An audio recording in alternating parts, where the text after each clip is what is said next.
大家好，李薇薇被抓，我给大家说几句李薇薇的背景到底是谁提拔的有网友点菜之前还有2个人点菜，一个人是说军委副主席范长龙，还有一个人说是专利局局长申长宇。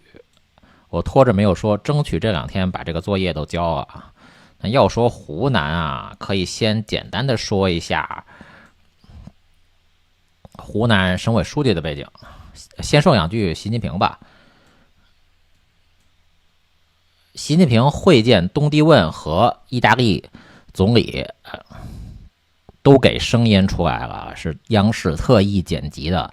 那看样子习近平很受不了中风这个传言我觉得这名网友说的很好那肯定受不了，再传下去黄四郎死不死都没有关系了。如果出来的是习近平本尊的话，那恰恰证明习近平政治中风了。那为什么本尊活得好好的，人事大权却暂时的旁落了？那估计习近平也在酝酿反击那为什么说习近平政治中风了呢？3中全会呢，习近平有3大失败。首先是彭丽媛进入政治局失败，不论是要进入政治局还是进入军委反正都是失败了。董军进入军委失败，那董军都已经提拔成国防部长了，难道以后国防部长都改成正部级了吗？第3就是刘建超取代王毅失败。那汪洋都已经成为国务院副秘书长半年了，就等着给刘建超当秘书呢。那结果刘建超就是无法转正。那秦刚那据说是被习近平给保下来了，那也不好说。那秦刚如果还活着，那是习近平保下来了；如果秦刚已经归西了，那一切罪行自然就是不予追究了。那当然还是同志了。那我先给大家提一句，网上有一篇文章说的特别好这个人就叫做驴说人事。他主要说的是山东官场的人事由于他不是大外宣，因此他没有特定的立场，就是客观的说了一下他说的特别好，改天我给大家念一下。我的分析呢，很大程度就是借鉴他的思路，说我抄袭他也行但是他说的不完整而且他自己就完全没有理解这个问题。我给他总结升华了一下。首先呢，驴说人事他就随便提了一句他自己都没有重视这个概念就叫做映射。这个概念呢，我觉得特别的重要。他说的意思就是山东官场呢，就是中央层面的李鹏和赵紫阳在中央的政治斗争映射到了山东官场。那就是说，如果中央有2派的话，那么地方每个省也要分成2派站队。就是说，如果大家把一个省简单的看成一个派系的地盘那就是简单化了，片面了。比如说福建省，那现在肯定是习近平的势力在主导，但是如果你放大到50年、70年的历史，那肯定不会只有习近平的派系习近平才干个10年的总书记那另外这个驴说人事他说的这个李鹏和赵紫阳也不全面，也不透彻。李鹏后头就是陈云，赵紫阳后头就是邓小平就是说，把驴说人事他说的这个山东官场的介绍文章升华一下，总结一下，概括一下，它不是李鹏和赵紫阳的内斗，就是邓小平和陈云的内斗。那映射中央分成2派，地方也得分成2派。那理解这2个点呢，中国的政治就完全理解了，就是邓小平和陈云2大派系的政治斗争。那最多再加上石油帮就是华国锋、胡耀邦和江泽民。那只要理解了这个框架呢，具体到每个官员头上，那无非就是本来是邓小平派系的，由于中共的黑箱政治，我们错把这个官员理解成了陈云派系的，或者反过来了，本来是陈云派系的，错化成邓小平派系的。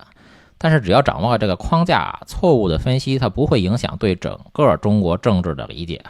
那10个官员能分析对了7个，就不会影响我们理解整个中国政治就是说，所谓的改革开放，中国经济为什么能发展的根本原因，就是邓小平、江泽民、胡锦涛没有搞终身制。那至少表面上的是这样的。那中央到地方，它也是分成2个派系、3个派系。那说白了，还是模仿美国和西方的2党制。那虽然呢，中共的派系斗争和自由世界的2党制相去甚远，但是毕竟解决了一部分的问题。那中国就是一个人治社会嘛，人走茶凉，前任官员走了，如果下一任官员他来自不同的派系，他不是前一任官员提拔的，那他就可以纠正前一任官员的错误。那当然了，他的目的也不是为了纠正前一任官员的错误，而是派系斗争啊。现在习近平搞得大家都是一个派系，那自然是官官相护，一条道走到黑。所以独裁就是不行啊，没有民主制度的保证。邓小平搞了这么一个奇葩的制度，就是实用主义，临时搞了这么一个东西啊，最后还是要失败的。我们就按照我所说的这个3大派系的理论呢，去理解一下湖南的这个具体情况啊。要从华国锋这里开始啊。华国锋他就是石油帮的老大，那毛之用就是就是华国锋提拔的。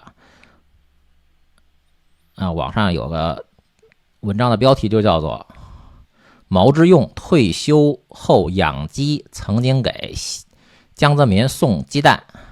那江泽民他也是石油帮的，那这不逻辑就通顺了吗？网上说的这些小故事呢，奇闻异事呢，有的是符合这个派系的逻辑的，有的恰好相反，就是要自己琢磨一下对不对，这就是独立思考，那就是比较累，比较麻烦。一般我们看个热闹就行。那熊清泉是谁提拔的呢？我还没有搞清楚，但是猜测是陈云啊，88年的嘛，88年刚好陈云当上中顾委主任了。而且熊清泉他就是朱镕基的中学同学。那熊清泉提拔的秦光荣已经被抓了，秦光荣提拔的崔茂虎也已经被抓了。王茂林呢，他是薄一波的老爸，薄熙来的老爸薄一波呢，1991年左右出了一本书，叫做70年的回顾与思考。那王茂林给了30万人民币的经费，山西省给了30万啊。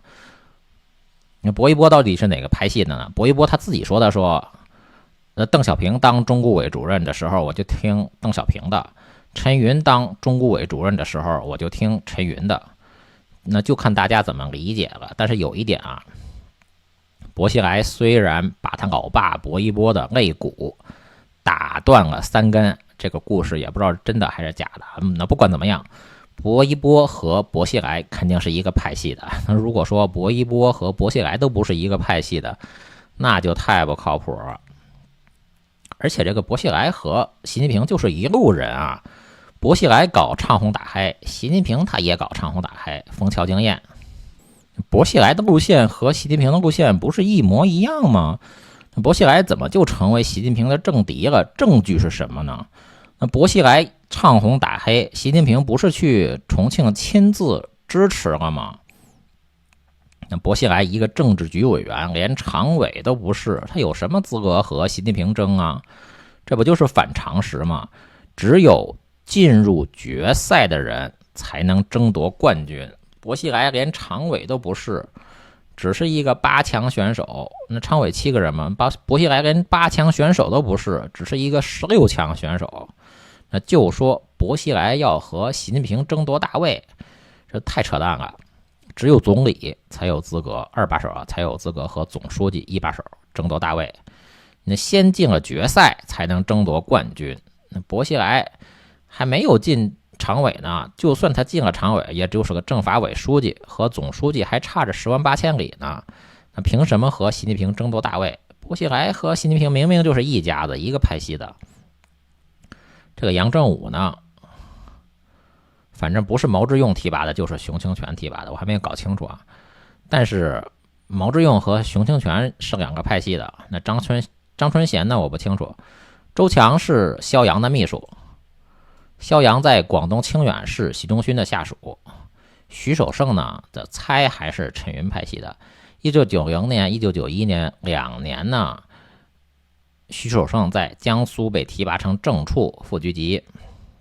那当时的江苏省委书记是沈达仁，他是江苏常州出身的官员呢，和现在的湖南省长毛伟明是一样的。杜家豪于1995年获得中共中央组织部表彰为全国优秀县委书记，因为当时的中组部长张全景就是陈云的马仔。那许大哲和张庆伟应该都是朱镕基和习近平的人啊。张庆伟和李尚福都是因为发射神舟飞船认识的江泽民的儿子江绵恒和朱镕基。他只认识个江绵恒啊，应该跟江泽民应该也不是特别熟。那就猜这个张庆伟他到底是江泽民的人呢，还是朱镕基的人就行了。他应该不是江泽民的人啊。这有一篇文章改天给大家分享一下，张庆伟就是朱镕基和习近平的人。他觉得张庆伟觉得马兴瑞进了成为政治局委员，张庆伟没有成为政治局委员就给他加戏啊。这些加戏啊，不是那么回事儿。人大也要有布局的，人大副委员长也不是个人就能当的。而且张庆伟提拔的吉林省委书记黄强肯定也是习近平的人。沈晓明这个我不知道啊。那对湖南的省委书记，我们就有了一个大概的了解，就是原来是两个派系的吧，逐渐的趋于了一个派系，跟中央层面是一个道理啊。中国它没有民主制度的保证，那最后就是这个结果，趋于一个派系。习近平一统天下，中国经济就跟着完蛋了。那两派内斗才能权贵吃肉，老百姓跟着喝口汤，都是一个派系了，这还不把老百姓给搜刮光了。我们下面看一下李薇薇的背景啊。1983年到1985年呢，25岁的李薇薇任共青团湖南省株洲市委副书记。那当时的株洲市委书记是孙文胜。1986年呢，28岁的李薇薇任共青团湖南省株洲市委书记，当时的株洲市委书记是曹伯纯。那后来呢，曹伯纯1992年担任大连市委书记，和薄一波的儿子薄熙来大连市长搭档。那1990年呢，32岁的李薇薇任共青团湖南省委副书记。那当时的共青团的省委书记是李建国，这个是女的李建国，不是那个男的李建国。当时的湖南省委书记是熊清泉，省委副书记是陈邦柱、孙文胜、杨正武。那这不是孙文胜又出来了。孙文胜当年在株洲就是提拔李薇薇的，到了湖南省还是提拔李薇薇的人，那就是孙文胜和曹伯纯，那包括熊清泉提拔的李薇薇。那1995年37岁的李薇薇担任中共怀化地委委员、怀化地区行署副专员。那当时的湖南省委书记是王茂林。那之前我们说过，薄熙来的老爸薄一波1991年左右出了一本书，叫做70年的回顾与思考。那王茂林给了30万元人民币的经费，山西省给了30万元，跟之前那个曹伯纯这不都能呼应上吗？曹伯纯是薄一波的儿子薄熙来的搭档。2000年和2003年，李薇薇分别担任中国国际贸易促进会湖南省分会的会长，分别担任党组副书记和书记。那期间的湖南省委书记是杨正武和张春贤。那这两个人有可能是江泽民派系的人。那这两个人没有提拔李薇薇，但是贸促会是一种二线职位、边缘职位，其实是一种打压。那在辽宁呢，就是江泽民提拔的文世镇和薄熙来对着干。2006年至2015年呢，48岁的李维维担任中共湖南省委常委、省委统战部部长。那这基本上是胡温掌权的时期，也就是说，在胡温的早期，没有实力阻挡李维维成为省委常委，但是还是尽量的去阻止李维维升任正部级。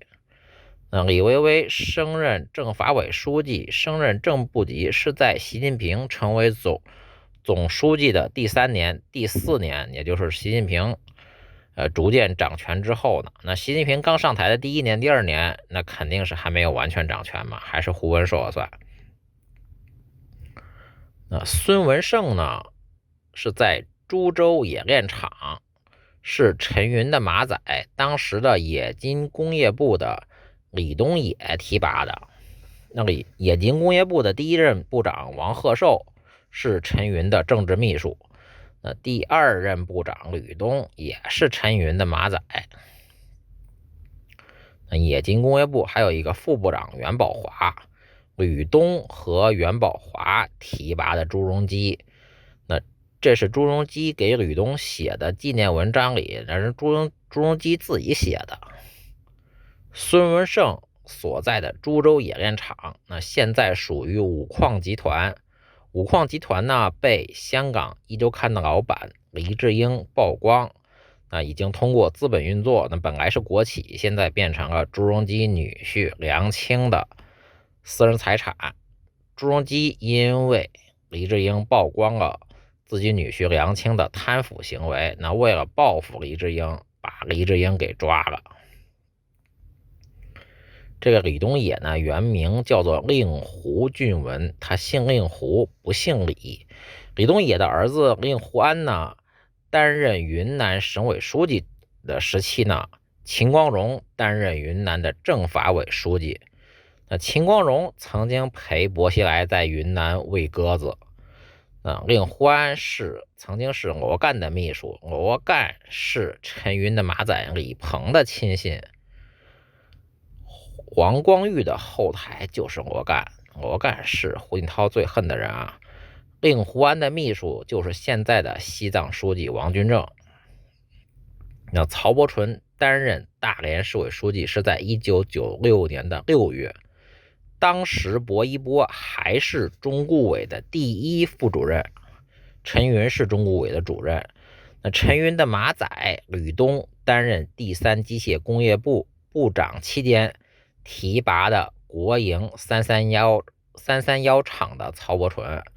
那这是一个做航空发动机的工厂啊，航空应该属于第3机械工业部。4个月之后呢，1992年的10月18日，中顾委才解散的。那薄一波当时正掌权呢，不可能派一个官员去跟自己的儿子薄熙来去作对呀。那江维平老师这天天的扯淡。江维平老师说，大连的黑社会东某某被曹伯纯抓了，然后薄熙来就放了，说曹伯纯和薄熙来在作对。薄熙来是市长，曹伯纯是市委书记，那市长难道比市委书记的权力更大吗？为什么屎盆子都扣薄熙来头上呢？他怎么就不能是曹伯纯把黑社会放了呢？那江维平自己说的，后来是李克强把黑社会抓的。那既然当时黑社会反正是没抓，为什么一定是薄熙来放的，不是市委书记曹伯纯放的呢？就是纯粹是捕风捉影。曹伯纯就是薄熙来他爸薄一波的马仔，他怎么可能跟薄熙来斗呢？薄一波有病啊！自己担任中顾委第1副主任的时候，掌权的时候提拔一个曹伯纯，跟自己的儿子薄熙来去作对，根本就不符合情理嘛。那江维平自己说的，陈云的儿子在大连港医院旁边盖了别墅群挣钱。那陈云的儿子为什么去大连呢？中国那么多城市呢？那曹伯淳就是陈云的马仔，吕东提拔的。薄熙来也是陈云、薄一波的人，薄一波是薄熙来他爸呀。这样陈云的儿子才敢去大连做生意。市委书记和市长天天斗，谁敢去做生意？这不扯淡吗？薄熙来的老板就是朱镕基。那薄熙来在云南喂鸽子，陪同薄熙来的秦光荣就是湖南省委书记熊清泉提拔的呀。他们都是出身于同一个地级市，永州市嘛。熊清泉是朱镕基的中学同学。黄奇帆也是他自己说的，他和薄书记如鱼得水。